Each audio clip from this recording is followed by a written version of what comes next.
កម្ពុជាចាប់ផ្ដើមដំណើរការយន្តការផ្លូវច្បាប់នៅ UNCLOS ឆ្លើយតបទៅកាន់ថៃដើម្បីដោះស្រាយបញ្ហាព្រំដែនសមុទ្របងប្អូនជនរួមជាតិជាទីគោរពស្រឡាញ់ថ្ងៃនេះខ្ញុំសូមជម្រាបជូនបងប្អូនជនរួមជាតិទាំងអស់អំពីការសម្រេចចិត្តដ៏សំខាន់មួយរបស់រាជរដ្ឋាភិបាលពាក់ព័ន្ធនឹងការទាមទារដែនសមុទ្រត្រួតស៊ីគ្នាជាមួយប្រទេសថៃកម្ពុជាបានផ្ញើលិខិតជូនដំណឹងជាផ្លូវការទៅកាន់ភាគីថៃនិងអគ្គលេខាធិការអង្គការសហប្រជាជាតិដើម្បីចាប់ផ្ដើមដំណើរការនៃយន្តការផ្សះផ្សាដោយបង្ខំក្រោមអនុសញ្ញាអង្គការសហប្រជាជាតិស្ដីពីនីតិសមុទ្រឬ UNCLOS យើងបានជ្រើសរើសយកយន្តការនេះក្នុងគោលដៅការពារអធិបតេយ្យភាពជាតិនិងសិទ្ធិលើដែនសមុទ្ររបស់កម្ពុជាដោយអនុលោមតាមច្បាប់អន្តរជាតិកម្ពុជាតែងតែប្រកាន់ខ្ជាប់នូវគោលការណ៍ដោះស្រាយវិវាទជាមួយប្រទេសជិតខាងដោយសន្តិវិធីកម្ពុជានៅតែមានបំណងកសាងទំនាក់ទំនងជាមួយភាគីថៃដោយឈរលើមូលដ្ឋានសន្តិភាពកិច្ចសហប្រតិបត្តិការនិងការគោរពគ្នាទៅវិញទៅមកទន្ទឹមនឹងនេះអធិបតេយ្យភាពជាតិនិងសិទ្ធិលើដែនសមុទ្ររបស់កម្ពុជាត្រូវតែគោរពជាដាច់ខាតអស់រយៈពេលជាច្រើនឆ្នាំមកហើយកម្ពុជានិងថៃមានក្របខ័ណ្ឌទ្វេភាគីដើម្បីស្វែងរកដំណោះស្រាយដោយសន្តិវិធីលើការទាមទារដែនសមុទ្រត្រួតស៊ីគ្នាក្របខ័ណ្ឌទ្វេភាគីនេះគឺអនុសារណៈនៃការយោគយល់គ្នាឆ្នាំ2001ឬហៅថា MOU 2001អនុសារណៈនៃការយោគយល់គ្នានេះឆ្លុះបញ្ចាំងពីការយល់ឃើញជាមួយគ្នាថាប្រទេសទាំងពីរគួរតែធ្វើការរួមគ្នាដើម្បីដោះស្រាយព្រំដែនសមុទ្រនិងអភិវឌ្ឍធនធាននៅក្នុងតំបន់ទាមទារដែនសមុទ្រត្រួតស៊ីគ្នាដោយសន្តិវិធីនិងសម្រាប់ផលប្រយោជន៍ទៅវិញទៅមកនៅពេលដែលរាជរដ្ឋាភិបាលថៃបានប្រកាសថានឹងដកខ្លួនចេញពីក្របខ័ណ្ឌទ្វេភាគីដ៏យូរអង្វែងនេះកម្ពុជាបានស្នើឲ្យភាគីថៃពិចារណាឡើងវិញប៉ុន្តែជាការគួរឲ្យសោកស្ដាយភាគីថៃនៅតែសម្រេចចិត្តដើរចេញពីក្របខ័ណ្ឌទ្វេភាគីនេះដដែលការនេះមានន័យថា MOU 2001ដែលជាក្របខ័ណ្ឌទ្វេភាគីព្រមព្រៀងគ្នាតែមួយគត់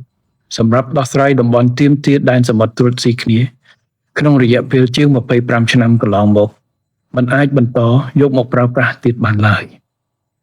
ការនេះបង្ហាញយ៉ាងច្បាស់ថាឱកាសចរចាទ្វេភាគីដើម្បីឈានទៅរកដំណោះស្រាយត្រូវបានប្រើប្រាស់អស់លទ្ធភាពហើយដូច្នេះរាជរដ្ឋាភិបាលកម្ពុជាបានពិចារណាយ៉ាងម៉ត់ចត់បំផុតនៅរាល់ជំរើសផ្លូវច្បាប់និងដោយសន្តិវិធីដែលមាននិងអាចអនុវត្តទៅបានអនុសញ្ញាអង្គការសហប្រជាជាតិស្តីពីនីតិសមុទ្រដែលស្គាល់ជាទូទៅថា UNCLOS ជាសន្ធិសញ្ញាអន្តរជាតិដែលកំណត់នូវសិទ្ធិនិងការទទួលខុសត្រូវរបស់រដ្ឋភាគីនានាពាក់ព័ន្ធនឹងដែនសមុទ្រដែលក្នុងនោះទាំងកម្ពុជានិងថៃជារដ្ឋភាគីនៃអនុសញ្ញានេះការផ្សះផ្សាដោយបង្ខំគឺជាយន្តការផ្លូវច្បាប់ដោយសន្តិវិធីនៅក្រោមអនុសញ្ញា UNCLOS យន្តការនេះនឹងអនុញ្ញាតឲ្យប្រទេសទាំងពីរបង្ហាញជំហររបស់ខ្លួននៅចំពោះមុខគណៈកម្មការឯករាជ្យមួយដែលមានសមាជិកជាអ្នកផ្សះផ្សាចំនួន5រូបនិងសុទ្ធតែជាអ្នកជំនាញឈានមុខផ្នែកច្បាប់អន្តរជាតិការប្រើប្រាស់យន្តការផ្សះផ្សាដោយបង្ខំលើកដំបូងបង្អស់ត្រូវបានអនុវត្តដោយជោគជ័យក្នុងករណីវិវាទរវាងប្រទេសទីម៉ូខាងកើតនិងអូស្ត្រាលីតាមរយៈដំណើរការនៃយន្តការនេះប្រទេសទាំងពីរបានដោះស្រាយព្រំដែនសមុទ្រដោយសន្តិវិធីនៅឆ្នាំ2018តាមរយៈការប្រើប្រាស់យន្តការផ្សះផ្សាដោយបង្ខំនាពេលនេះជាករណីទី2ក្នុងប្រវត្តិសាស្ត្ររបស់ UNCLOS កម្ពុជាសង្ឃឹមយ៉ាងមុតមមថាដំណើរការនេះនឹងបង្ហាញជាថ្មីម្ដងទៀតនៅតម្លៃពិតប្រាកដនៃច្បាប់អន្តរជាតិនិងការដោះស្រាយជម្លោះដោយសន្តិវិធីការប្រើប្រាស់យន្តការផ្សះផ្សាដោយបង្ខំនេះមិនមែនជាការបង្កើនភាពតានតឹងនោះទេប៉ុន្តែផ្ទុយទៅវិញជាការខិតខំប្រឹងប្រែងដោះស្រាយជម្លោះតាមរយៈការចរចារវាងប្រទេសទាំងពីរក្រោមការសម្របសម្រួលរបស់អ្នកជំនាញផ្សះផ្សាអន្តរជាតិនេះក៏មិនមែនជាសកម្មភាពឯកតោភាគីដែរប៉ុន្តែជាការខិតខំប្រឹងប្រែងដោះស្រាយជម្លោះដោយសន្តិវិធីតាមរយៈច្បាប់អន្តរជាតិ និងដោយសុខឆន្ទៈពិតប្រាកដខ្ញុំសូមបញ្ជាក់ថាការប្រើប្រាស់យន្តការផ្សះផ្សាដោយបង្ខំនៅក្រៅមនោសញ្ញា UNCLOS មិនមានន័យថាកម្ពុជាងាកចេញពីការសន្ទនានោះទេប៉ុន្តែផ្ទុយទៅវិញកម្ពុជាកំពុងនាំយកការសន្ទនាចូលទៅក្នុងក្របខ័ណ្ឌអន្តរជាតិដែលមានរចនាសម្ព័ន្ធច្បាស់លាស់និងដែលទទួលស្គាល់ដោយប្រទេសទាំងពីរកម្ពុជានិងថៃនឹងទទួលបាននូវផលប្រយោជន៍ពីដំណោះស្រាយយុត្តិធម៌និងយូរអង្វែងដែលព្រមព្រៀងគ្នាក្រោមការណែនាំរបស់អ្នកជំនាញផ្សះផ្សាអន្តរជាតិនិងដែលអនុលោមតាមច្បាប់អន្តរជាតិដំណោះស្រាយដោយសន្តិវិធីជាផលប្រយោជន៍រួមដល់ប្រទេសទាំងពីរនិងរួមចំណែកដល់សន្តិភាពនិងស្ថិរភាពតំបន់ដំណោះស្រាយដោយសន្តិវិធីនេះនឹងការពារអធិបតេយ្យភាពពង្រឹងទំនុកចិត្តបើកឱកាសប្រើប្រាស់ធនធានធម្មពល